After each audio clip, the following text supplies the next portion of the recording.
And I hear quite a few guys coming in from the US now, it's clear.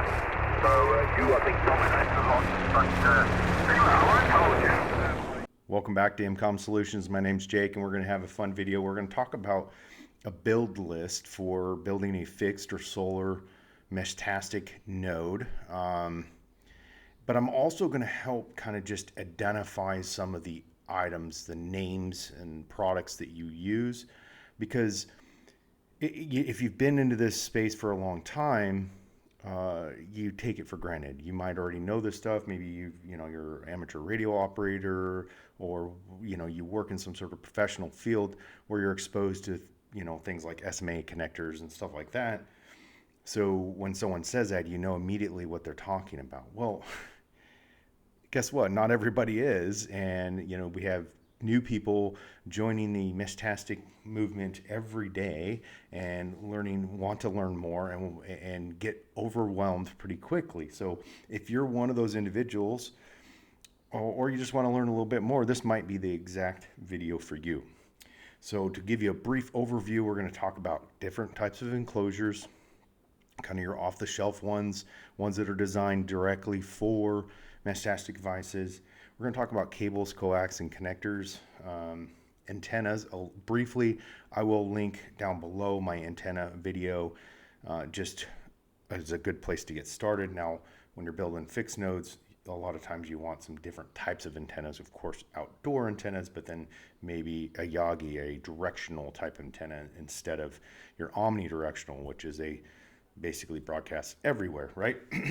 Solar panels, briefly cover that. There's a couple good options out there, especially for just kind of the more plug and play use. If you are already a tinkerer and playing around, there's a lot of things you can do with any solar panel. You just gotta obviously install like charge controllers and things like that. Batteries, we're gonna go over batteries really quick. There's a couple different options, especially for fixed nodes in cold weather climates. We'll talk about that briefly. And then last, just kind of some of the accessories, mostly like J-poles and mounting things, and maybe some things you want to add to especially if you're using a rack whiz block, which is my preferred Meshtastic device for your fixed nodes. So, and honestly, they're pretty dang superior in all categories, in my opinion. So, all right, so let's jump over and start looking at some enclosures. Okay, so jumping over to Amazon, you see here, this is kind of one of the go-to enclosures for building solar mesh nodes.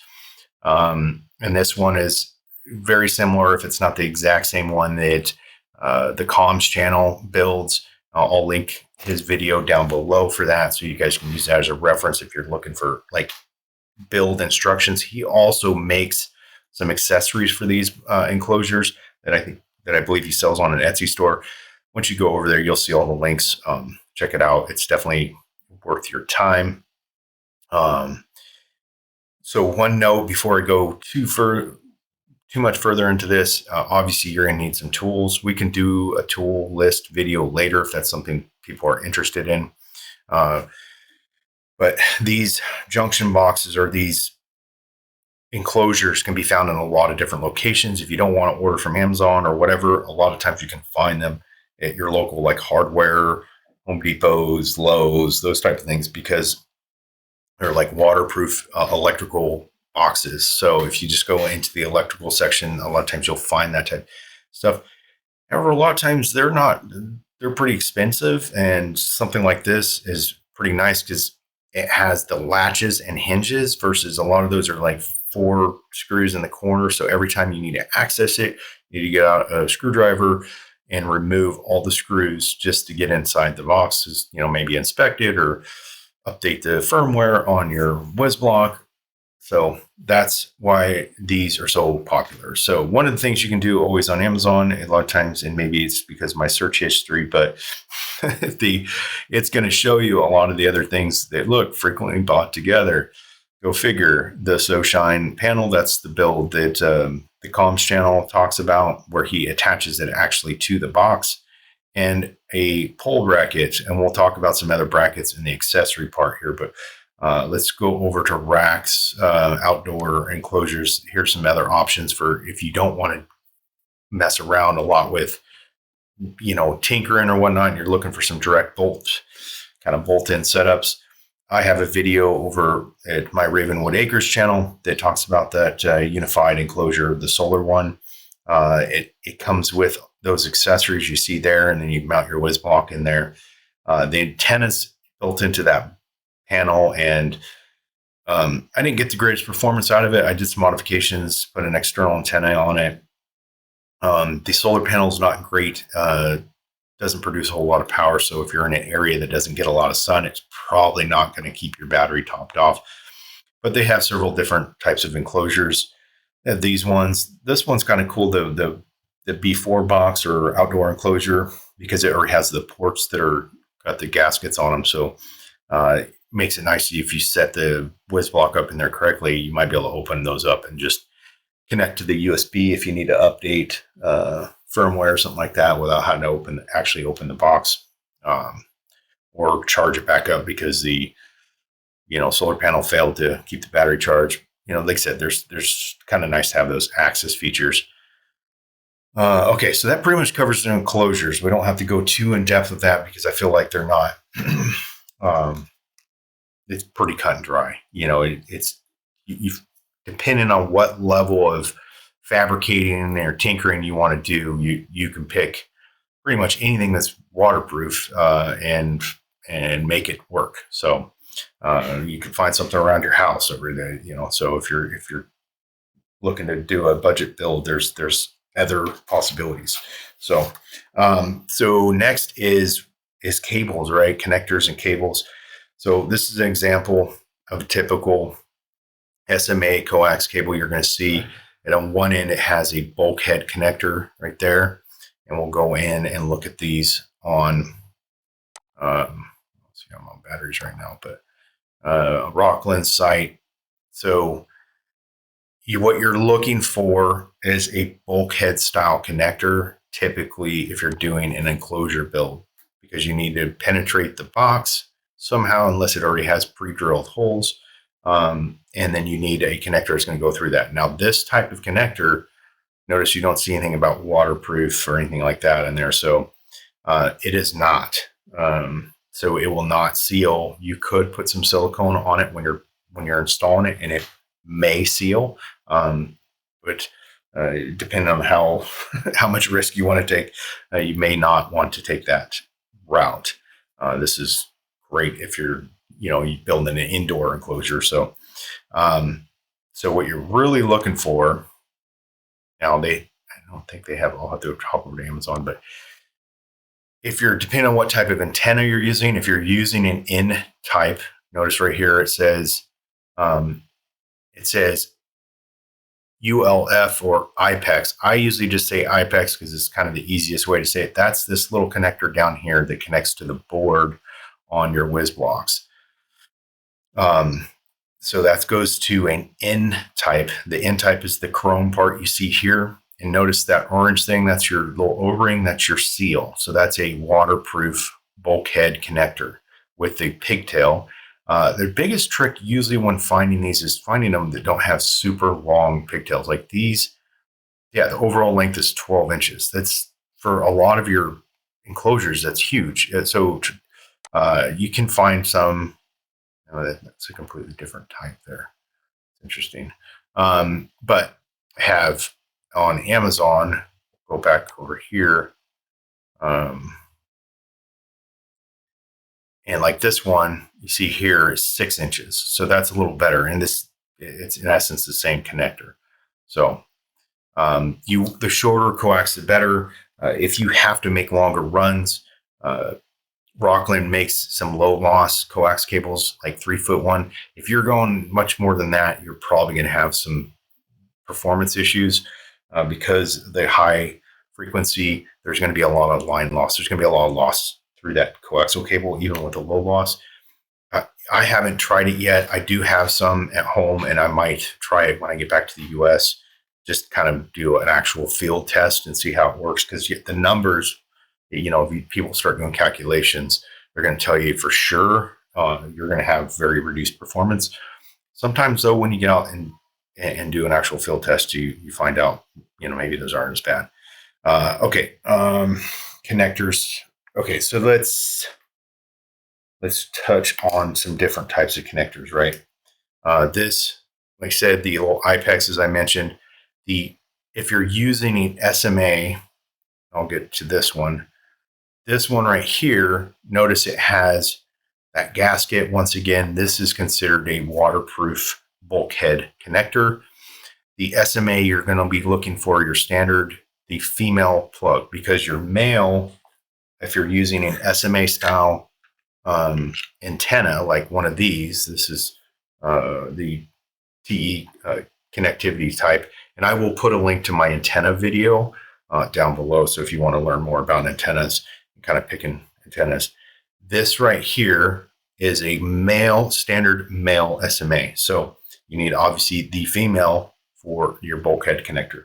So just when you're picking those out, you have to, notice in this bulkhead connector and this one in my T-deck, that's where something like this, well, actually more like this because it has an IPEX setup,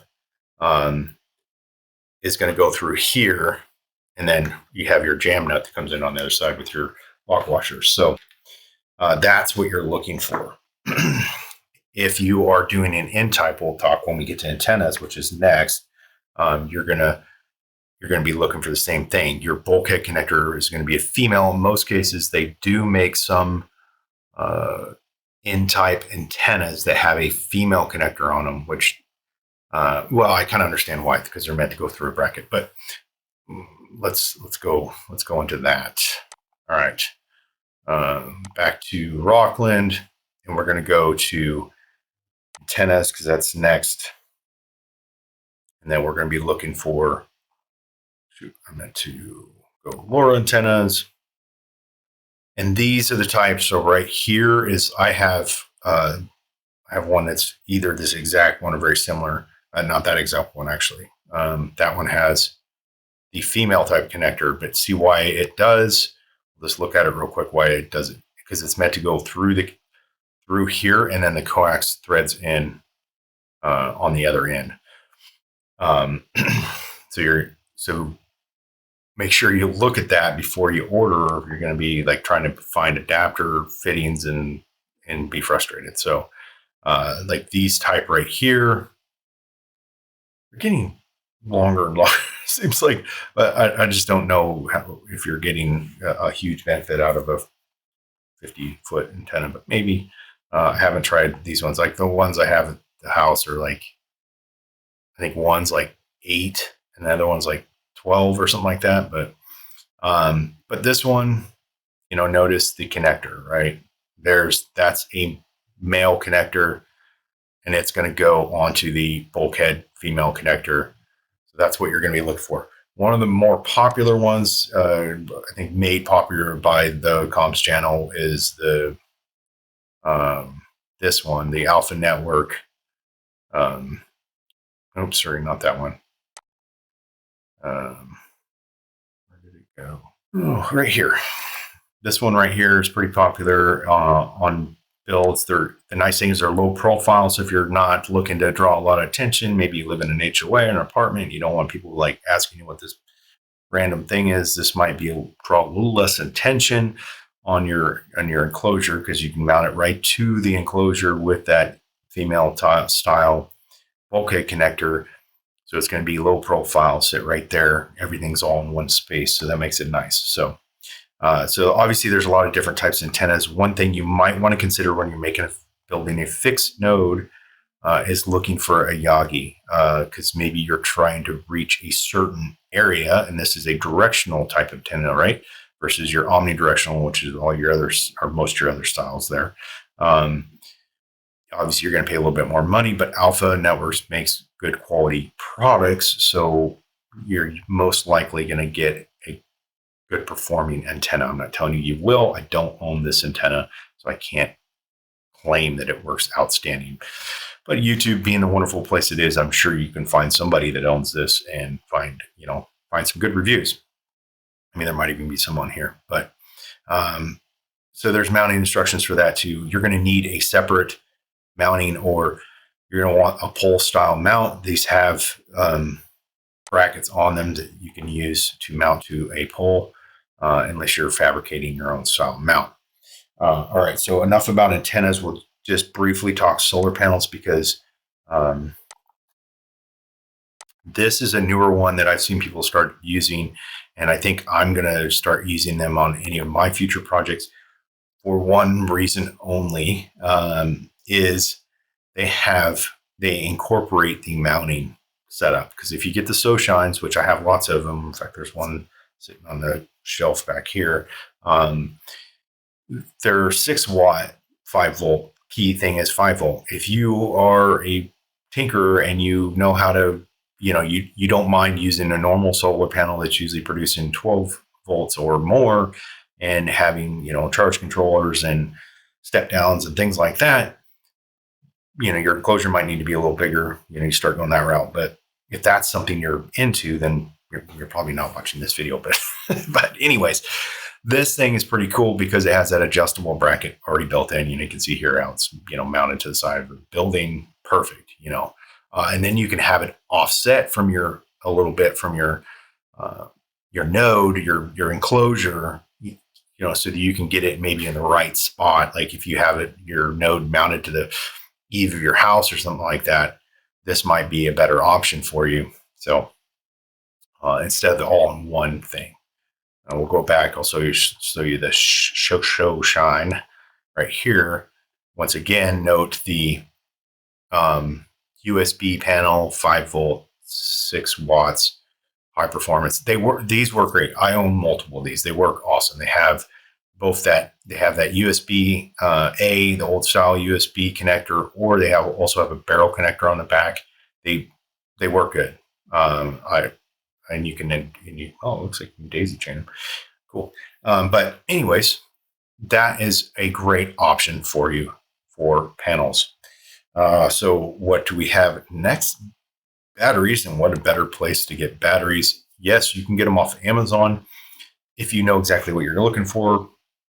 If you've got some good quality old laptop, like the laptops that had the removable battery packs on them, and maybe you have some that are still in good shape, meaning they still take charges and hold charges, you can tear them apart like I did. And I got, in fact, a couple of the battery packs I got from work were brand new, but they didn't have the laptops anymore. So they were just going to figure out a way to dispose of them, of course, and because they're lithium batteries, they needed to be, disposed of properly. And I'm like, I'll take them. And they're like, okay, didn't understand why, but I'm like, I got like 8 or more of these batteries, so I don't really need to buy any anytime soon.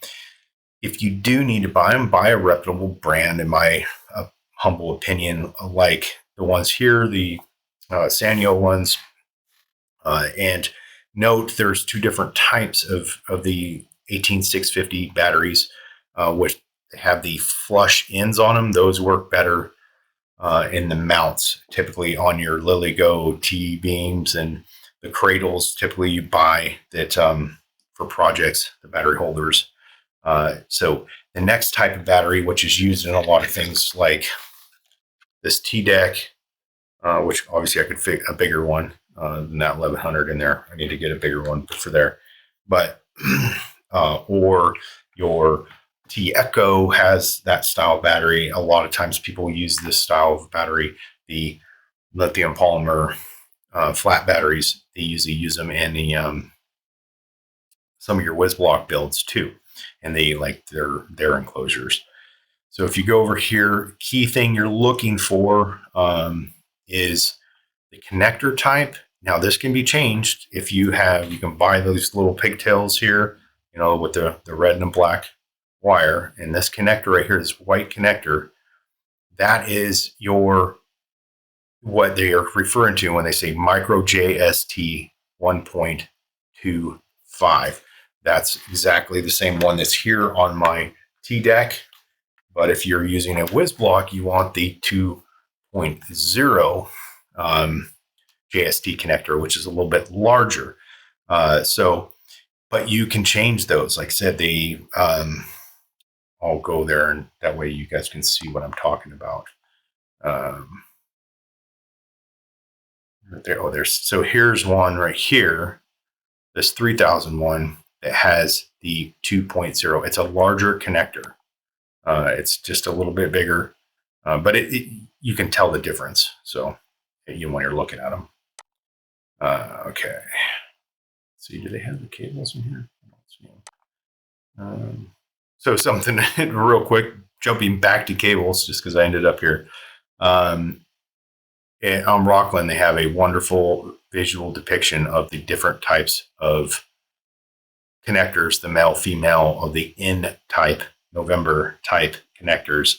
Cold weather batteries. These are the first I've seen these. When I started doing the research for this video, I was like, wait a second, because in our Telegram group, which the invite link for the LoRa Mesh Communications Telegram group will be down below, is the discussion of the supercapacitors, which some people are using, because if you're in a cold weather climate, lithium ion batteries tend to have problems charging in cold weather. These I've never heard of before, and they're supposedly cold weather batteries. They are not 18650s, though. They are the 21700s. So you have to get, for your project, you have to get the battery holders for a 21700, which they make those holders out there. You can buy them AliExpress, Amazon, all over the place.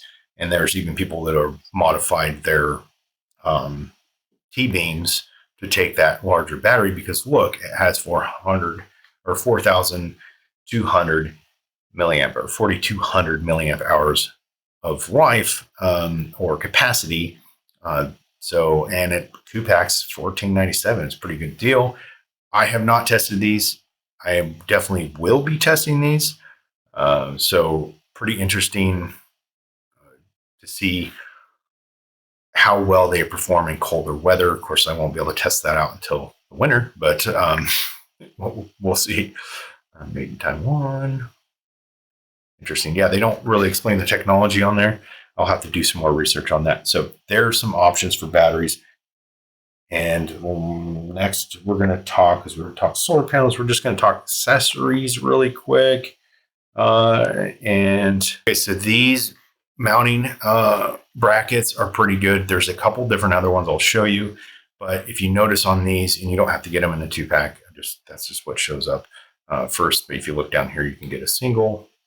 But the nice thing is they allow for, angled mounts, or if you're building like the comms channel style solar node with the SoShine panel mounted to that enclosure I showed you earlier, this will allow you to adjust the angle of the box to get a better solar exposure, to get better charging capabilities or solar input capabilities, to be able to bring that energy in and charge your battery and power your device. So there's other fixed brackets. We'll talk just briefly. Let's see, like this style. Depending on what you're doing, all these brackets are available Amazon and elsewhere, but Amazon's kind of a good place. You can also find like the J poles and stuff on here, or just the poles, or you can get like conduit pipe from Home Depot or something if you're looking for like something like to mount. All right, so another accessory, which I wouldn't exactly call an accessory, but Rockland has the rock tape, waterproof tape for your antennas. So you see here, it's going to show you, especially if you're using the N types, to how to wrap it. The direction you're going to wrap, and then you use it to wrap the antenna so that it doesn't, so you don't get water intrusion in there, or it prevents water intrusion. That's one thing. If you do have an outdoor node and you don't have this stuff wrapped, you're eventually, especially if you live in a wet area, you will notice that for some reason it's not working anymore, or you're not receiving signals from that device. It's probably because you got water in your connectors. You're gonna have to take it out, clean it, dry it out, and then put it back together and put some tape on it. So that's really where I'm going to wrap this up. Hey, if you found this useful, subscribe to the channel so you can see what we're doing here at EmComm Solutions. You can check out our website, which will be linked down below. Our social media links also down below. Follow us along there. Like, subscribe. Have a great day. See you next time.